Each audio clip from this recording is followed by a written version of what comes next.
Ah, super. Ce soir, j'ai rendez-vous avec Annie. J'espère que ça va bien se passer. Ça fait plus de 2 semaines que je parle à cette fille. Je ne veux pas m'avancer, mais je trouve que je suis sur la bonne voie. Peut-être vais-je réussir à conclure, qui sait. Je vais pouvoir en parler à mes potes. Ça va leur faire bizarre. Après 50 célibats, je vais enfin pouvoir commencer un nouveau chapitre de ma vie. Oula, faut que j'aille. Je vais être en retard si ça continue. J'ai 15 minutes devant moi. Je vais aller chez le fleuriste.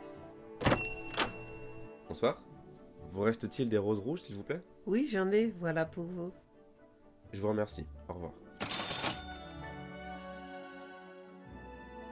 Parfait. Je suis pile à l'heure. Tiens, elle n'est pas encore là. Il n'est que 20 heures. Elle a l'air d'être en retard après tout. Ah, la voilà enfin. C'est bizarre, mais elle n'a pas l'air dans son assiette. Salut, vraiment désolée.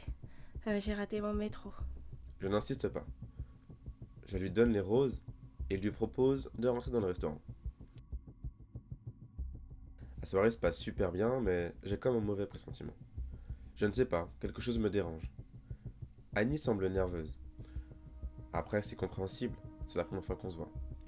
Quelques minutes après, Annie décide d'aller aux toilettes. Je vais aux toilettes, ça te dérange pas? Le temps passe et je m'aperçois qu'elle n'est toujours pas ressortie. Je demande alors au serveur s'il avait vu la femme qui m'accompagnait et il me répond. Oui, j'ai bien vu cette femme. Elle est partie il y a quelques instants avec un autre homme. Je règle alors l'addition et je m'empresse d'aller chez Annie. Je me souviens par message qu'elle avait fait mention de son ex-petit copain, qui n'avait jamais accepté sa rupture avec elle.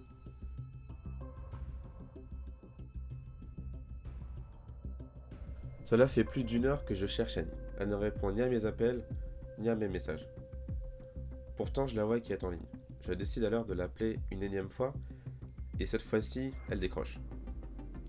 Ce n'était pas Annie. Je l'ai su dès le début. Je lui ai quand même demandé où elle était et pourquoi elle était partie. La personne au bout du téléphone me répond d'une voix très grave et autoritaire. Si tu tiens à la vie, oublie-la. Oublie-la. Elle n'est pas celle qu'elle prétend être. L'homme, au bout du fil, coupa immédiatement l'appel, me laissant dans l'incapacité de répondre. Une angoisse terrible me prit au cœur. Mais malgré ça, je n'ai pas envie de baisser les bras. Je continue alors mes recherches, mais en vain.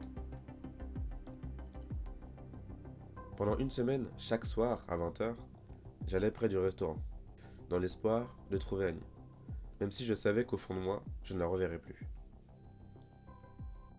Le dernier soir, j'ai reçu un message d'Annie, qui disait Viens chez moi. Voici l'adresse. Il faut que je te parle. bizarrement, il s'agissait de mon adresse, et je ne me souvenais pas lui avoir donné. Sur le moment, je n'ai pas réfléchi. J'ai tout de suite pris la voiture, et je me suis empressé de rentrer à la maison.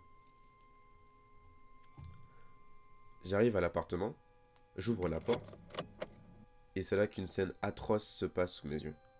Une scène que je n'aurais jamais imaginé de mon vivant. Je retrouve Annie, les mains pleines de sang. À ses pieds se trouve un homme implorant son pardon.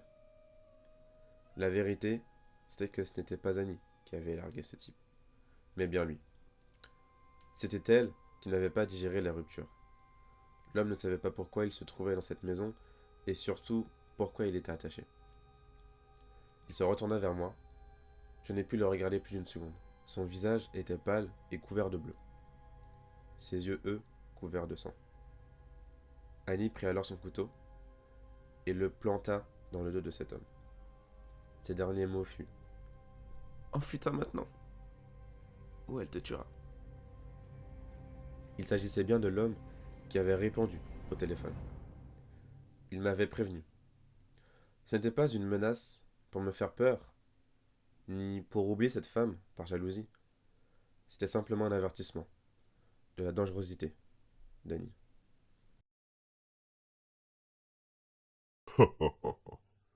Cet imbécile pense qu'elle m'a tué. Quelle ironie.